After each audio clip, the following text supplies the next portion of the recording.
Today, we're looking at a true classic, an old-school front-engine, front-wheel drive machine. It makes just 128 horsepower, but don't let that fool you. This is a proper European icon, light, responsive, and beautifully balanced. And to be honest, it looks like the perfect first car for a teenager.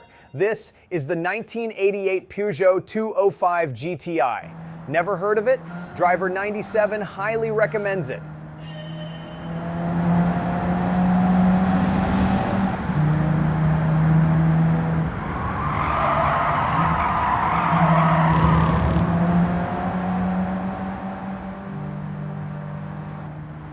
Driver 97 says these beginner races are about one thing: getting in the car and driving.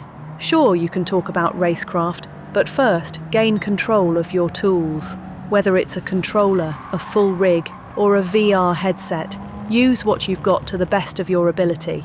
Remember, it's you at the wheel. Real-world racing might be a team sport, but here, in the sim, it's a driver's sport. Start with the corners. Count them, if you have to. Driver 97 tells himself a story as the track unwinds, because it's easier to remember a story than a list of numbers. Most circuits share familiar landmarks: the pit straight, the fun corner, the long straight, the infield bends. That fun corner might also be the scariest. The kind that opens your eyes, a turn that feels like you're charging straight into a wall. Make it, or don't. If braking is your focus, build a pattern. Rate your corners like a hurricane scale: an infield bend, Category 1, a high-speed straight into a hairpin, Category 5. You're creating a mould for your memory. This isn't the Matrix. You can't just download a track into your head. And remember, every car changes the story. In one, that infield bend might only need a lift. In another, it demands some braking. Within 20 laps, that story becomes your conscious assistant. By lap 1000, it's no longer a story at all. It's the foundation of instinct.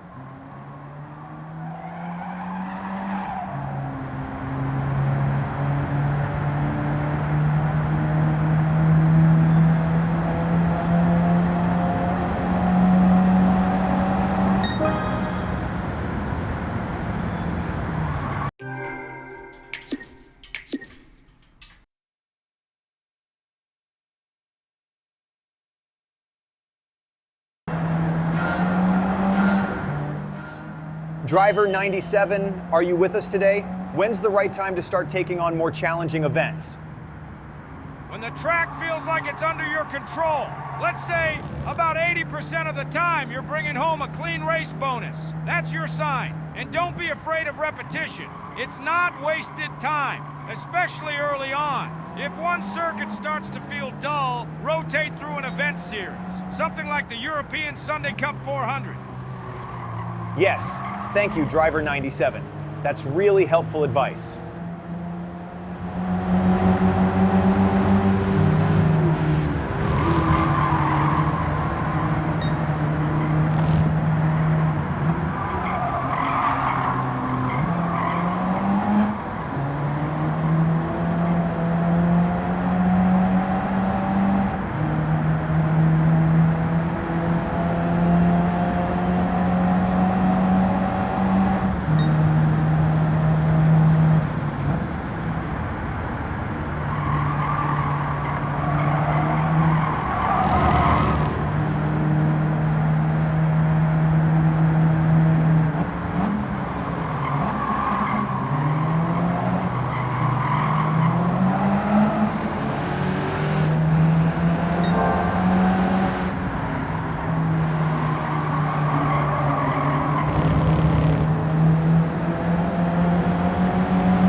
This is a front-engine, front-wheel drive car, what enthusiasts call an FF configuration. The balance is there to master, but it's generally on the easier side. That's because the power is pulling from the front and the rear wheels are simply following along. Driver 97 highly recommends starting with an FF car for that very reason. He says, learn the simple system first. Once you've got that under control, move on to a front-engine, rear-wheel drive setup. It's the logical way to build your skills, one drive layout at a time.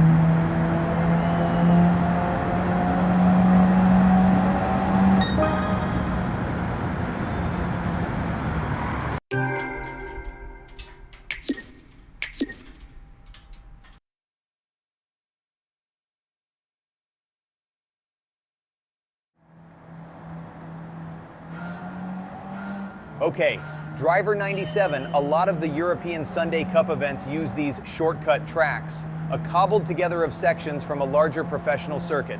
What's your take on them?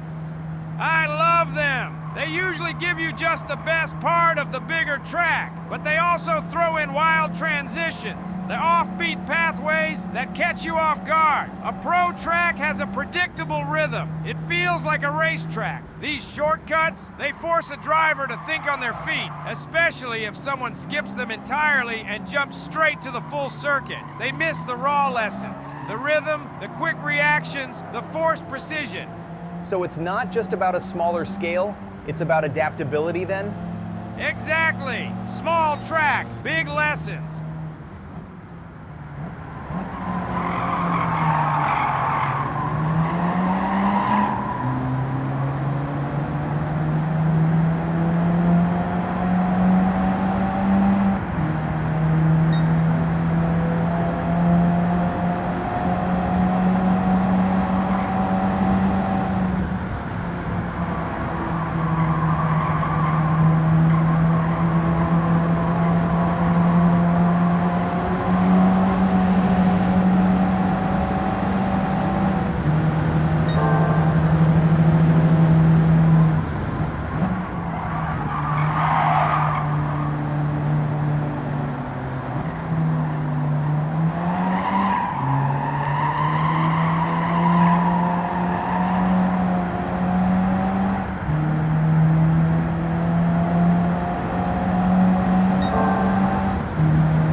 The game does love what Driver 97 calls a parade race.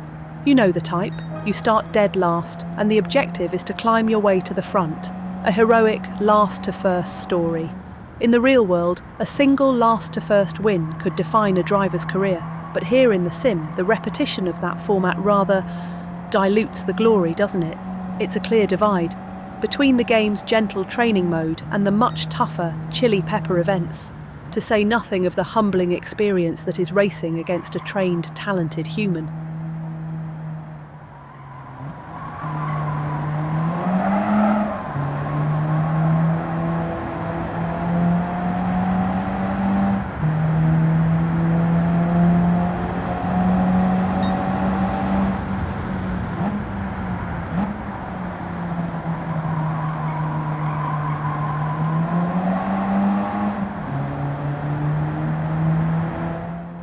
Sim racing gives you endless options, perhaps too many, but starting with a well-balanced FF car will always be a brilliant place to begin. Thanks for watching. If you enjoyed this one, like, comment, and subscribe if you dare.